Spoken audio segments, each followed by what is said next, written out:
Hey guys, it's Seawolf. So I've got the final video of the Bugout Bag. Finally, I know it's been kind of a while. We've had some things going on and I just haven't made time to make a video. So I'm gonna wrap this thing up with probably the coolest bag because it's so small. So let's get right into it. I'll give you guys kind of a top-down view. And this is the vanquished bag that holds all the kind of critical items for the bug out or emergency bag. So this is a vanquished bag. I really love these bags. I've used them before. What I like about them is that they're just so incredibly high quality. They think of a lot of really good things. Like this bag, for instance, has a spot for a lock. It's really large. So let's get into it. So when you open it up, there's several things that's accessible. This is really the core really of the Bugout Bag, and the reason that is it has all your critical items like water processing and things like that, that if you had to just grab one thing, this is the quick and easy one to grab that has a lot of things you're really going to need. So let's get into it. Right here is a Sunto compass. It's the global compass. It's about 60 bucks. The reason that I chose this one is it's very durable. It has a magnifying glass, so fire. It's got a mirror for signaling. It's protected with this lid, and it's the global one. It's like another $20, I think, for a global compass. That way, you know, it doesn't matter what hemisphere you're in. So if for some reason, you know, I'm in North America, if for some reason you were in the southern hemisphere, this compass would still work. It does not have I don't believe it has like the radioactive glow on it, but it has a traditional glow on it. If you're having to navigate at night, that's pretty difficult anyway, I think. So the next thing is just this little fishing kit, which I have a separate review on, but it just has a lot of items for like fishing and things like that. So it's got line, hooks, all sorts of stuff that you need, a razor for like skinning them, things like that.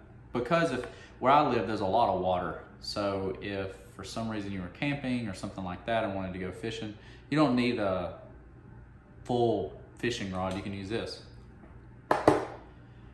Then we have a cold steel Voyager.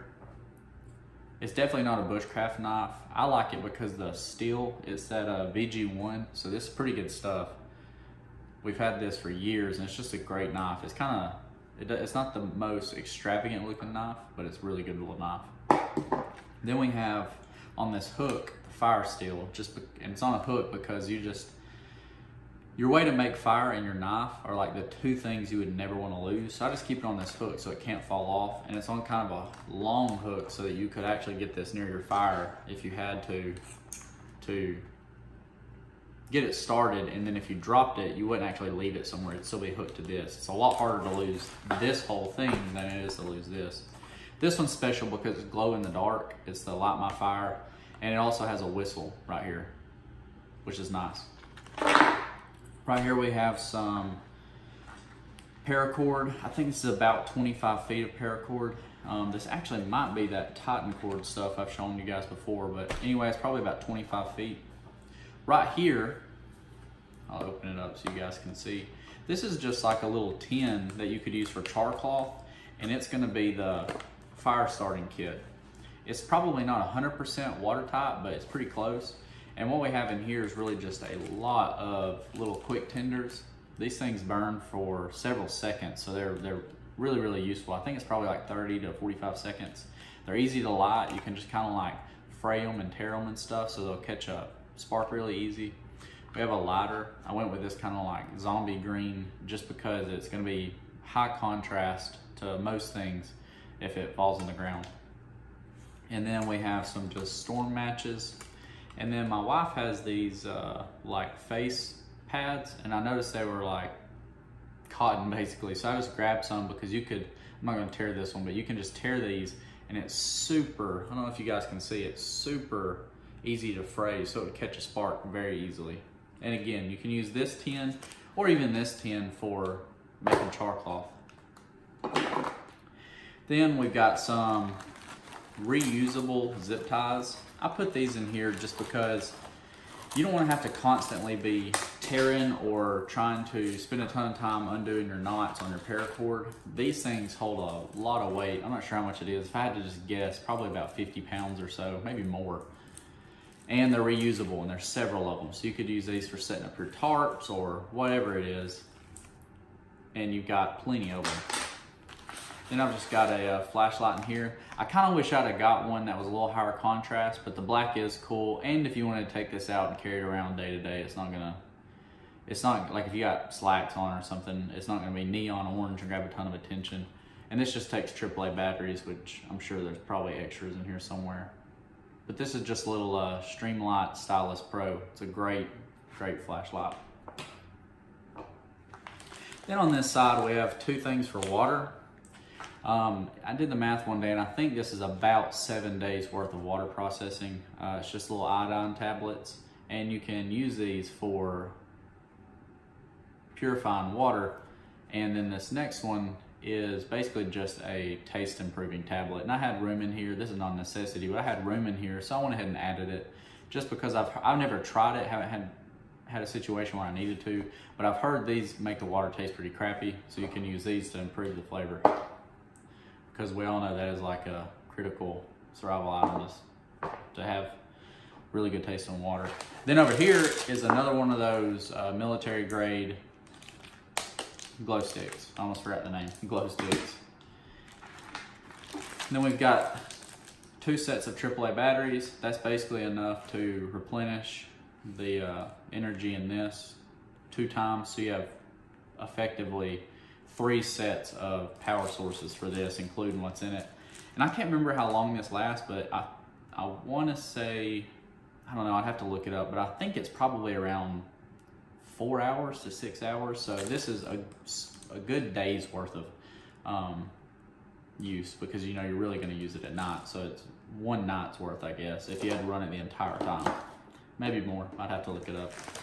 Then right here we've got just an emergency blanket. You can use this for shelter, or for like if you're trying to stay out of the rain, or trying to stay warm, or signaling, or water collection. It's really just good to have things like this, because in my opinion, one of the most difficult things to recreate when you're bushcrafting or something is plastic-based stuff, like large areas of something that's waterproof is kind of difficult to recreate, because you can make arrows and spears, and even if you had flint, you can make a cutting tool, but having like a 6 by 6 foot piece of material that's water resistant is probably not so easy. And I mean, you could put this in your back pocket and it accomplishes that. You'd have to find a huge leaf to do that. You guys have probably seen these before, but this is just one of the right in the rain pads. Pretty small, just for taking notes. And again, I always say these are Bugout bags, but at the end of the day, I would never want to ever have to use something like this. I don't think, or I hope anyone who likes this kind of preparation stuff, just because it's cool, this is not something you would want to have to use. Life is really good without having to go into survival mode. So these packs that I make are also for things you could use every day. There's a couple things in here you really wouldn't use very often, but I mean, the fact of the matter is, if you're on like a road trip and you get stranded in the desert, you know, go like traveling between cities or something, you ran out of gas, or I mean, really anywhere, it doesn't have to be a desert, and you just don't have a lot of water, you could process water. You know, it's not very useful having a super nice compass if you're dehydrating. So this is a pretty cool little tool right here. What this is, I've got a orange bandana you can use for signaling and things like that, and making char cloth and medical purposes and hygiene. There's a lot of uses for bandanas. But what I've wrapped is this really cool little tool that I think someone's just CNC'd. It was like $9. And what this is it's basically like a wrench for, if you're in a city, you have all these different little cutouts to where you can go up to any water source on the side of a building and just put this on it, twist it, and get access to it. I think it's a 1/4 inch, probably like a 3/4 inch, or sorry, maybe 3/8 inch, an 1/8 inch, and I'm not sure what the other is. I don't know exactly what the sizes are. Short story is though, it basically claims that it can get into most water sources, you know, just by putting it on, popping it off. And right here we just have one of those little cable saws. You just put it on your fingers and then, you know, do this kind of deal on a tree and it'll eventually saw through it. Really, you would want like a Laplander saw, those little foldable saws, but it's kind of big for this pack. And then we just have one of the little SOL signaling mirrors. It's supposed to be like shatterproof and pretty good for the money. It's got a little keychain if you want to put that hole on something. Then back here, make sure there's nothing else. Back here in this final little zipper, if I can find it. And again, you guys, I cannot stress how great this little bag is. Then right here, I have a map of the United States.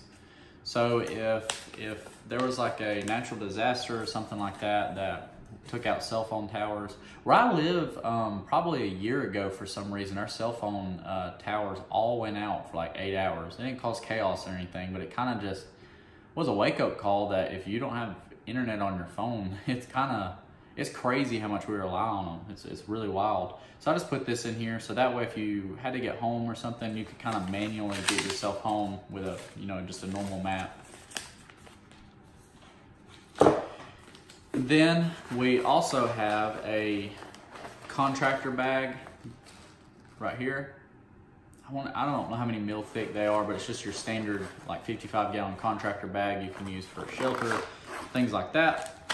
And then finally on this side, we have some repair needles.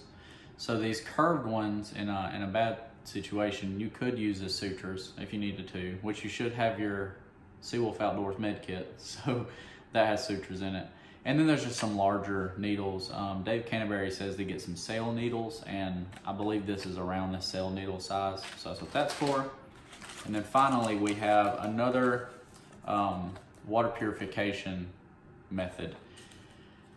So this right here is chlorine dioxide. It's just basically another way to purify water.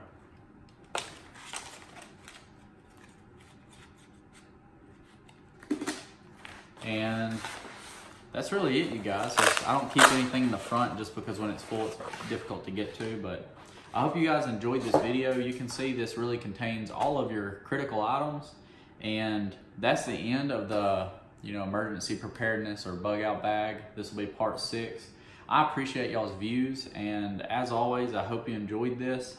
And I've probably got some more bag videos coming out, but they'll be less centered on emergency preparedness and more centered on just everyday life stuff, because I'm pretty much done with this. This is really what you need if a tornado comes through or something. I feel like this will get the bare essentials through. So as always, I appreciate you guys, and I hope to see you in the next one. Subscribe and look forward to y'all's views. Thanks, guys.